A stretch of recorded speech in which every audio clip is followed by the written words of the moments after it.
You're sitting at home, your phone is face down on the table. You start talking about planning a trip to Italy, flights, hotels, maybe Rome or Florence. You never search for it, you never type it, you never even pick up your phone. Later that night, you open an app, and the first thing you see is an ad for flights to Rome.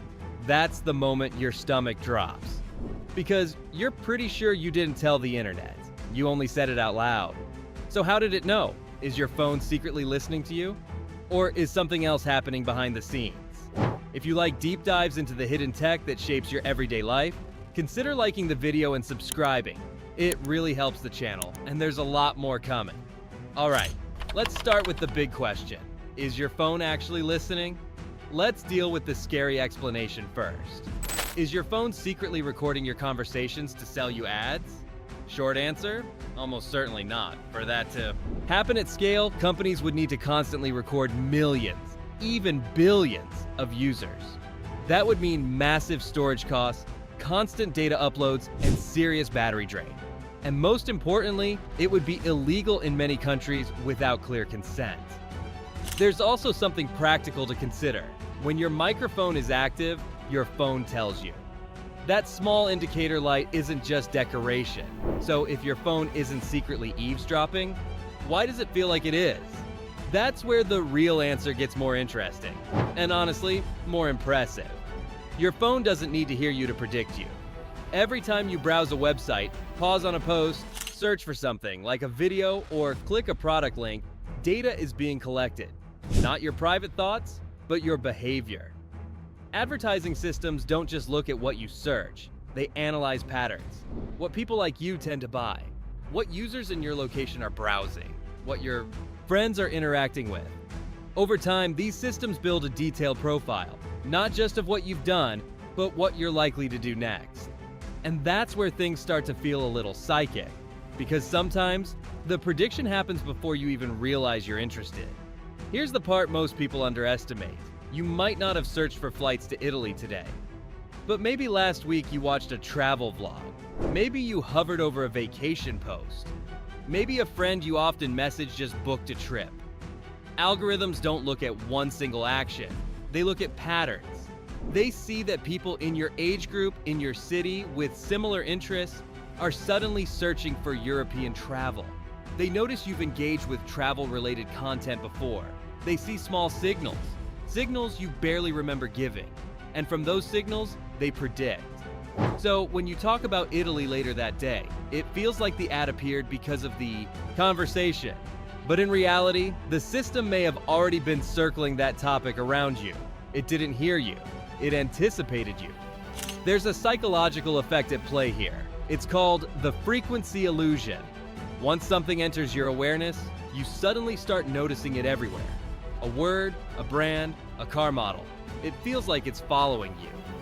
But it was probably there all along. The same thing happens with ads. You might have scrolled past dozens of travel ads in the past and ignored them. But the moment you talk about Italy, your brain flags it as important. Now you notice it. And because the conversation happened first in your memory, your brain connects the two events. Conversation, then ad. Cause and effect. Even if the ad was already in the rotation. And our brains are very good at finding patterns, even when they're coincidences. Even if your phone isn't listening to you, it might still know more than you think. Advertising systems don't. Just look at one device. They connect signals across your phone, your laptop, your tablet, even your smart TV.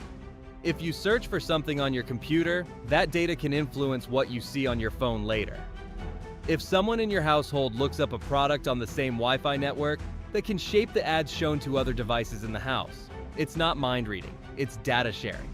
And because most of us use multiple devices throughout the day, those signals get stitched together into a much bigger picture. So sometimes the reason an ad appears after a conversation is because someone else already searched for it nearby. And your devices are connected more closely than you realize. Now, to be fair, your phone is listening for something, but not your conversations. Voice assistants like Siri or Google Assistant are designed to listen for a specific wake word. Hey Siri. Okay Google, that's it. Your phone uses a small, low-power processor that constantly scans for that one phrase. Until it hears it, nothing gets recorded or sent anywhere. Once you say the wake word, then it starts actively listening to your command. That's very different from secretly recording everything you say for advertising. Still, some apps do request microphone access, and if you grant that permission, they technically could listen while active. That's why checking app permissions actually matters. So yes, your phone can hear you, but that doesn't mean it's spying on you for ads. Advertising today isn't just based on cookies anymore. There are systems that use device fingerprints, tiny technical details about your browser and hardware, to recognize you even if you clear your history. There's something called automatic content recognition on some smart TVs, which can detect what you're watching and adjust ads across devices. And in rare cases, companies have experimented with ultrasonic signals, sounds humans can't hear, to link nearby devices together. None of this means your phone is secretly recording your conversations, but it does mean your devices are constantly exchanging signals in ways most people don't realize. And when you combine all of that data, browsing behavior, location patterns, device connections, and predictive modeling, ads can start to feel eerily precise. Not because your phone heard you, but because the system surrounding you is incredibly good at guessing what comes next. The truth is, the scary part isn't that your phone is secretly recording you. It's that it doesn't have to. Modern advertising systems are built on massive amounts of behavioral data. Every click, scroll, pause, location ping, and app interaction feeds into models designed to predict what you might want next. And most of the time, you agreed to it by accepting cookies, enabling tracking, or clicking allow without thinking twice. The system isn't listening to your words. It's studying your patterns.